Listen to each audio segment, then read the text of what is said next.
Welcome. This is the final lesson in period 3. This is lesson 3.12. It is about movement in the New Republic. What do we mean by movement? We mean we are going to be looking at the migration and settlement patterns of the American continent in the years up until 1800. By the end of this lesson, you should be able to explain why migration and immigration to and within North America causes competition and conflict, and explain the continuities and changes in regional attitudes about slavery. Slavery is expanding, which causes people to move. And we're going to be looking at who was living where, why were they living there, what trouble does this cause. Our first key concept is how our Native American groups have to adjust. They had alliances with the French. They had alliances with the British. Now the French and the British are gone. They have to reforge alliances with Americans. Americans are also busy moving into their territories. So let's do a quick rewind. What was going on with our Native Americans? Remember, the United States government did not honor many of the treaties that the natives had with the British government prior to the War for Independence. So this caused a problem. The natives felt that they were secure with their British treaties. Now the British were gone. They did not have the protection of the British. And the Americans, to be quite frank, love the idea of movement and moving west for greater opportunity.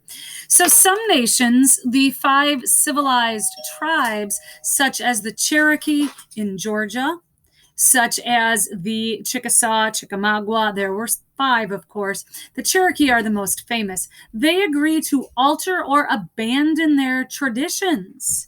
They want to assimilate, which means to become more white, to act like they are white, to have small farms. They do this in exchange to be able to stay on their traditional ancestral lands. They sign a treaty with the United States government saying, if we become white, we are going to get to stay on our lands, which is why they are the civilized tribes. They adopt American clothing, they adopt American names, they speak English, they become farmers, everything that the whites were doing at the time. However, other nations in the Northwest Territory, remember, Illinois, Indiana, Wisconsin, Michigan, Ohio are our Northwest Territory states. They feel betrayed by the United States. They begin to accept military and weapon aid from Great Britain. Remember, many of the British soldiers were still occupying the forts in states such as Illinois and Indiana prior to the Jay Treaty. So the British don't really have concern for the native people. They just don't want to miss the opportunity to cause problems for the newly formed government of the United States. So they're all in to help arm the natives. This resulting conflict is called the Northwest Indian War. We talked about it in a previous lesson. It was under the presidency of George Washington. He sends troops into the Northwest Territory to defeat Native Americans, and he does. The war lasts almost a decade, and it leads to the resounding defeat and power of Indians in the Northwest. This paves the way for settlement in the Northwest states. So we see a blossoming population in those states after the Northwest Indian War. Our next key concept is all about the migration, how migrants from North America and other parts continue to move westward. So we start to see tension. When there's already people there and more people come in, leads to social, political, and even ethnic tension. Let's do a quick rewind when we talk about migration to the frontier. During the government of the Articles of Confederation, there was an orderly process set up by how territories could become states and by how the government could sell land, individual settlers, to settle there. So it was a very solid system for how to get people into these states and how to divide the land. Whenever we talk about migration and settlement, there's always going to be what we call push-pull factors. Push, most land in the original 13 colonies, which become states, was already claimed. Therefore, it was expensive. So you are pushed out almost because you can't buy land, and the American dream is not going to be available to you. The other factor is the pull. There is vast amounts of land in the Northwest Territory. There is vast amounts of cheap land. It pulls many working class people, as well as new immigrants who could afford to settle there to get their own slice of land and live the American dream. However, when these people begin to migrate, first conflict, is conflict with native tribes. Treaty after treaty, the whites broke these agreements and continued to wreak havoc in the Northwest Territory. So that being said, Western frontier settlers, even white Western frontier settlers, were largely on their own. Many of them were not even really part of the British 13 colonies. Yes, they were there in land, but they were not British. Many of these original settlers were Scots and Irishmen who detested the British. So they have a culture that resents authority. They resented British colonial authority. They resent American government authority. And this resentment and this hatred of government, and this idea that government is oppressive, takes root in the Western frontier settlements. And when Alexander Hamilton, as Secretary of the Treasury, passes a national whiskey tax as part of his economic plan, it was a rebellion that occurred. Whiskey was an everyday commodity. It was traded. It was used as currency. They even paid government officials with it. So the whiskey tax was most felt by the people in the West. It is called the Whiskey Rebellion because the Western settlers rose up in arms to try to use violence and protest when the government officials attempt to collect the tax. How does our government respond to its first rebellion? None other than George Washington himself and Alexander Hamilton lead an army, a larger, more well-trained army than they led in the Revolutionary War, to put down the Whiskey Rebellion. Thus, the Whiskey Rebellion collapses quickly in fear of a very large and powerful federal army.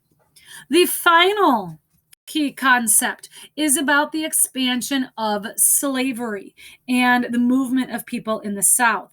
In the South, if you had been cultivating cotton and then tobacco for hundreds of years, the soil is tired. It is overcultivated. It is called soil exhaustion. There's really no more land available. So two threats that the Southerners faced to their agricultural economy: lack of land. There either was no more land or the land was simply worn out. And next is there is this overcultivation. You cannot continue to repeatedly grow cotton, tobacco, etc. If you do this year after year, your crops are going to be smaller and smaller, thus yielding less and less, thus bringing you less money. So that's part of the threat that the Southerners faced.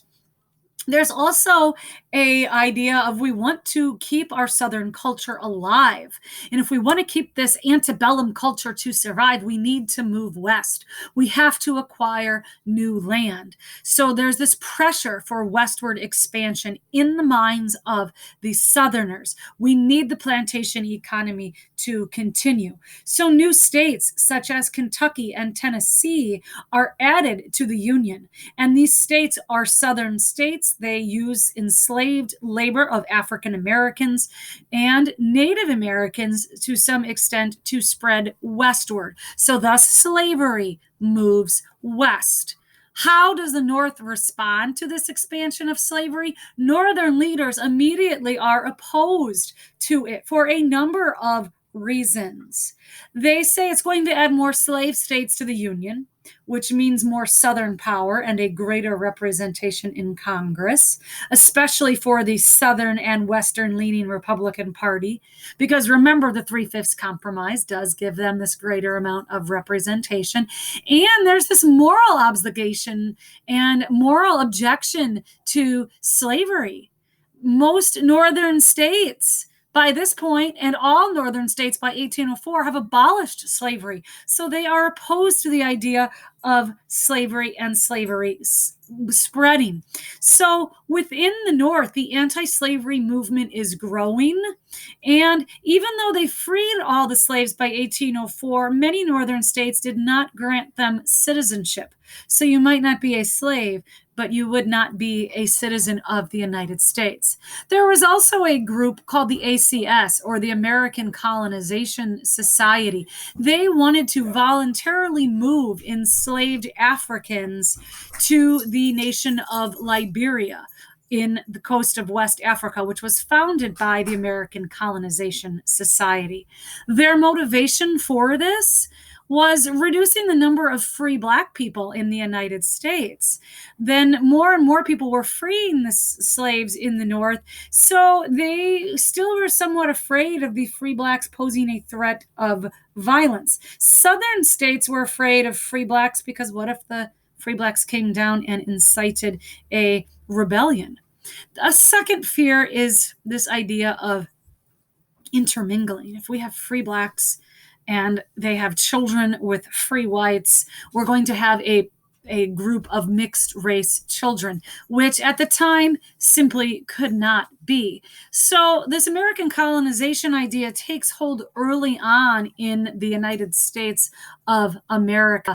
And the free Blacks did not approve of the ACS idea. They had, many of them didn't have a connection to Africa. They had never been to Africa. They were born in the United States, and they didn't want to leave their lives in the United States. So already here we see a disconnect between what free Blacks want and what white Americans want and what they feel is best for free Blacks. So slavery expands, and with the expansion of slavery comes an expansion of anti-slavery ideology, which leads to increased tensions, even tensions with free Blacks and free whites. So as you can see, this was quite a lot. There were two separate objectives, which by now, take a moment, you should be able to discuss migration and immigration within North America, how it causes competition and conflict, as well as to explain the continuities and changes